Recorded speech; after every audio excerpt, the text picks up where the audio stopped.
Sama Yasha'Allah, Yahweh, Allahayanawa, Yahweh, Ahud. That's Hero Israel, the Lord our power is one Lord. Double honors to my teachers, the apostles and the elders of Great Millstone, who rule well and are worthy of their double honors. Peace and blessings to you, Aki, and pushing out this truth across the four corners during these last seconds of time. All right, shalom, shalom. It's going to be an in-transit lesson. It's going to be entitled, There is a Reward for Both the Just and the Wicked. There is a reward for both the just and the wicked. All right, Lord willing, this message be edifying. Okay? I'm going to start with the book of Psalms, chapter 91, verse 8. Only with thine eyes shalt thou behold and see the reward of the wicked. All right, and I'm going to ultimately read from the top, and I'm going to just read on down. This is Psalms 91:1.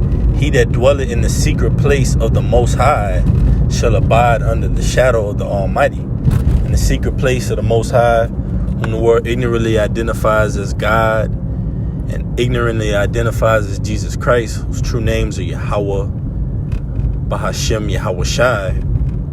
All right. The secret place or the shadow of the Most High, all right, is this wisdom, knowledge, and understanding. The scriptures, this great book that we have, the comforter, these words that the Lord has given us, which is Yahweh Shai, man, which is the word, all right, the way, the truth, and the life. Ultimately, we abide in these prophecies.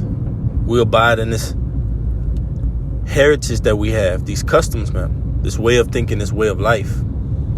And we're able to present our bodies as a living sacrifice, not only a living sacrifice, but a just sacrifice, man, not a wicked sacrifice, but to the Most High, a sweet Savior. That's what this work is, all right? So there's a reward for the just and the wicked. Both should receive a reward at the end of a trial when all the evidence is lined up and everything is ultimately said and done. You either get rewarded with guilt or innocence, right? So that's ultimately likened unto the dissolving of this society. Either you're going to be rewarded with guilt or innocence. And Lord willing, I'm of that number, because the reward of the just is innocence, being counted blameless. And the Lord set it up from the beginning. He said, I set thee before thee life and death, good and evil. So even from the beginning, the Lord set it up and made it so. So how much more these present times when you have this society, America, the whole earth is mourning, but America is being dissolved, all right? And here we are at the conclusion of these things, and we see that once again, good is set against evil, life is set against death, righteousness is set against unrighteousness. Even down to our daily lives, you have people that just don't believe, they'll never believe, they'll never come to terms with the reality of this thing, what's going on here in America, and what the Lord's will is. That's okay. It's okay. That should make you be stronger, go harder, all right? And thank the power that we serve for giving us our right minds in these last 6 times, stabilizing our minds in these last 6 times. Because if it wasn't for Yahweh Bashim Yahweh Shai, man, we would be in a horrible case in this society, man. The scriptures tell you that the righteous shall scarcely be saved, so where shall the ungodly and sinner appear? So we're trying to escape the Lord's hot indignation. But in these last 6 of time, you see the just playing out the role of the just and the wicked playing out the role of the wicked. Down to the society. At these stop signs, stoplights, these supermarkets, these banks, you go there and you see the same results. It's nothing new under the sun. talks of vanity, so-called American dreams, aspirations. The American dream is just that. You have to be asleep to believe it. And the majority of this society is asleep, man. They have no idea about what's about to happen here in America, man. So verse 2, it says, I will say of the Lord, he is my refuge and my fortress, my power, in him will I trust. That's right. We trust in his word. We trust in his truth. We trust in the prophecies, the oracles. Verse 3, surely he shall deliver thee from the snare of the fowler and from the noisome pestilence, going into those nuclear missiles, which is the reward for the wicked, man, the unrighteous. But notice, in the midst of the wicked being rewarded, the just is going to be rewarded. Because just like the wicked is going to be rewarded with nuclear fire, the just will be rewarded with deliverance, man. Those chariots via those chariots, man. Verse 4, he shall cover thee with his feathers, and under his wings shall thou thrust. Salakia, shall thou trust. His truth shall be thy shield and buckler. That's right, man. And those feathers, all right, the wings is talking about the chariots, man. All right, well, we're going to escape, Lord willing, I'm of that number, escape that fiery indignation that the Lord is going to place upon America, all right, in the surrounding areas, via those nuclear missiles, those ICBM nuclear missiles, man, all right, and those laser beams of concentrated heat coming from off the fathership, which the world ignorantly identifies as UFOs, man, which are the chariots of Yahweh Bashim Yahushua driven by the holy angels. All right, verse 5, thou shalt not be afraid for the terror by night, nor for the arrow that flieth by day, nor for the pestilence that walketh in darkness, nor for the destruction that wasted at noonday. You see, the Lord said, I have created the waster to destroy. All right, the waster to destroy. Okay, the Lord is going to protect us from all these things leading up into these nuclear missiles, man. Like I was going into, you got the pestilence, the famine, all right, the plagues, martial law, stormtroopers, civil war, the guillotine. All these things are en route for America, for the society, for that virgin daughter of Babylon, man. And all these things are going to lead up to what? Like it says, that arrow that fly by day, man. All right? Those nuclear missiles, that lake of fire, rendering this place desolate, man. That's the conclusion for the society. And ultimately the conclusion for the wicked. So it says, verse 7, 1,000 shall fall at thy side, and 10,000 at thy right side, so like your right hand, but it shall not come nigh thee. You see? So the Lord is saying throughout all these things, noisome pestilence, terror by night, arrow that fly by day, all right, destruction that wasted at noonday, through all these things, 1,000 are going to fall at your side, 10,000 at your right hand, but it shall not come near you. So that is a great, man, that's a heavy reward for doing the will of the Lord, man. In these last 6 of time, that's the reward of the just. So in these last 6 of time, the just will receive a reward and the wicked will receive a reward. All right, as it's going into. You got these certain things that are reserved for the wicked, these scourges that are reserved for the wicked on the planet Earth, man. All right, scourges are these lashings, these prophetic lashings. All right, likened unto what? Famine, pestilence,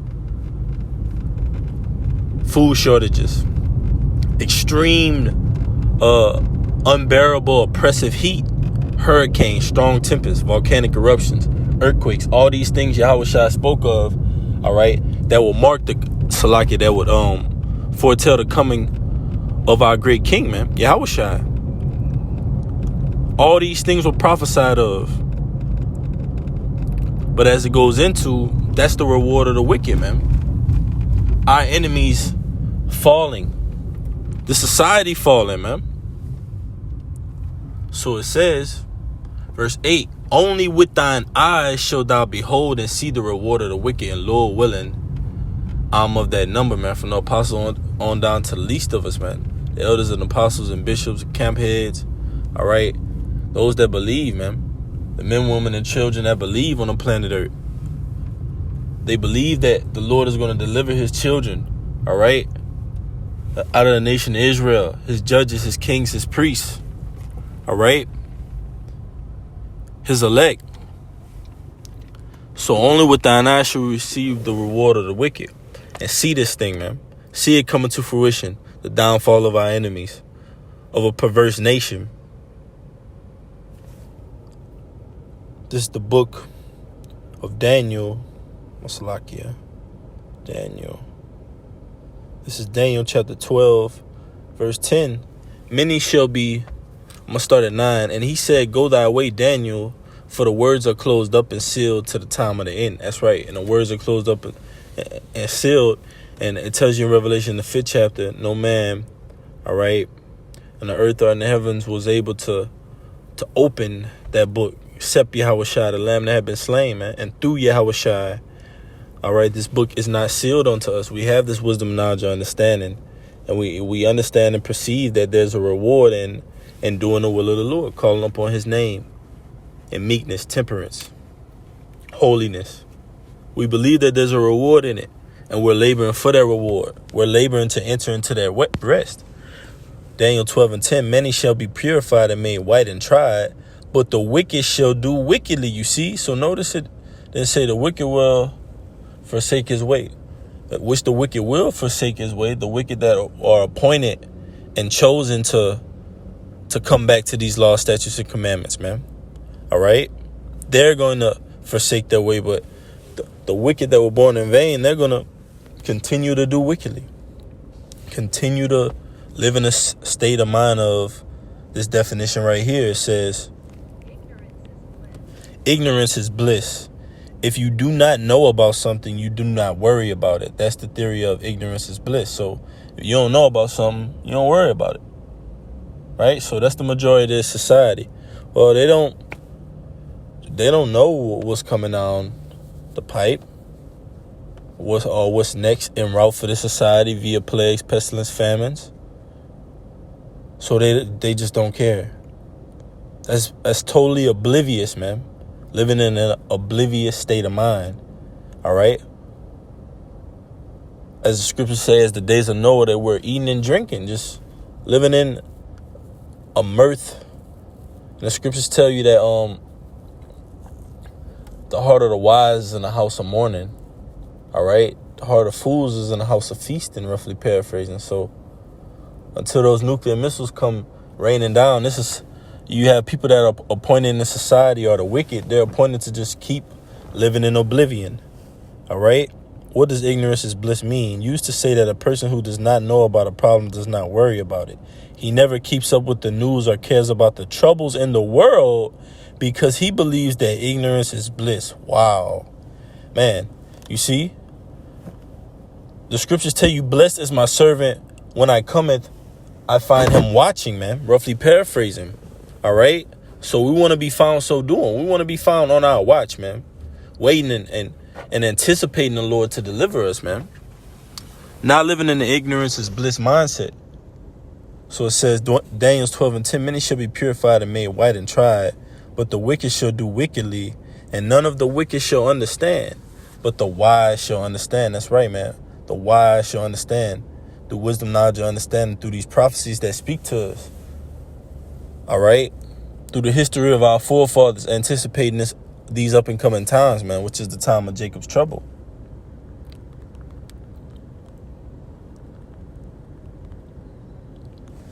It's the book of Revelation, chapter 22, verse 10. And he said unto me, seal not the sayings of the prophecy of this book, for the time is at hand. That's right, man.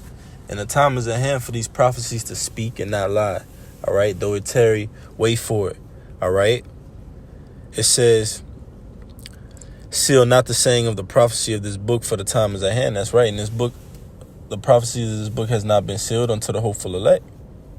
All right? From the apostles on down to the least of us, we have the order and the decree from the Lord on what to do, how to be. All right? The mindset to hold, the mind of the Lord, what he wants, what he expects from us, the criteria that he set out for us, which is found in this great book. So it says, verse 11, he that is unjust, let him be unjust still. And he which is filthy, let him be filthy still. And he that is righteous, let him be righteous still.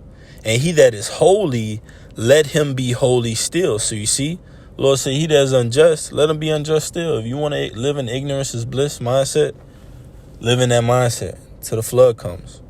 All right? And he which is filthy, let him be filthy still. If you want to keep on the filth and the image of the world and what it upholds and what it instills and pushes, doest thou will, then so be it.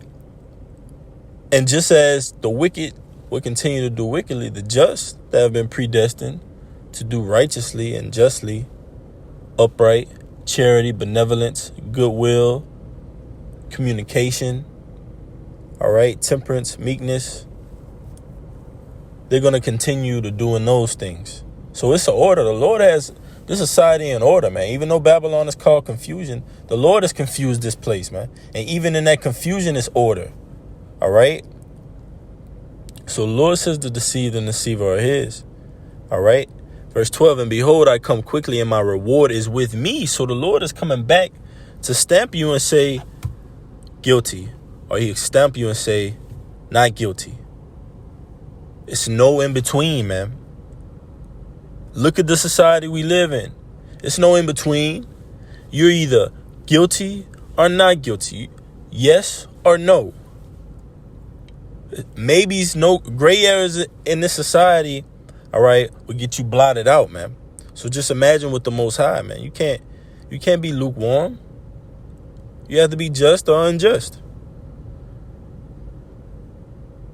To give every man according as his work shall be. And if your work is according to evil, the Lord is going to give you that. If your work is according unto good, the Lord is going to give you that.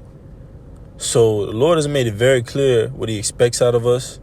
All right. And ultimately, even in our regular daily lives, man, you have to let people that are in that mindset of they want it their way. All right. They're stuck in their ways. They don't want to be refreshed. All right. They don't want to be educated. Educate means to draw out. They don't want to have the ways of the Lord drawn out of them. Let them alone, man. Let them be unjust. Because these prophecies are going to speak and not lie. And they're going to show forth all the words that we've been speaking. Lord willing, we're that number. From the apostles on down to the least of us. They're going to back us up and clarify us crystal clear. So all we need is Yahweh Shem Yahushua in these prophecies, man. And the men are alongside us and that like-mindedness pushing to the end. So Lord willing, this message has been edifying. I'm going to say, Sama, Yasha Allah, Yahweh, Allah Hayanawa, Yahweh, Ahud. Hear, O Israel, the Lord our power is one Lord. Double honors to my teachers, the apostles and the elders of Great Millstone. Until next time, Kwam Yasha Allah, Shalom.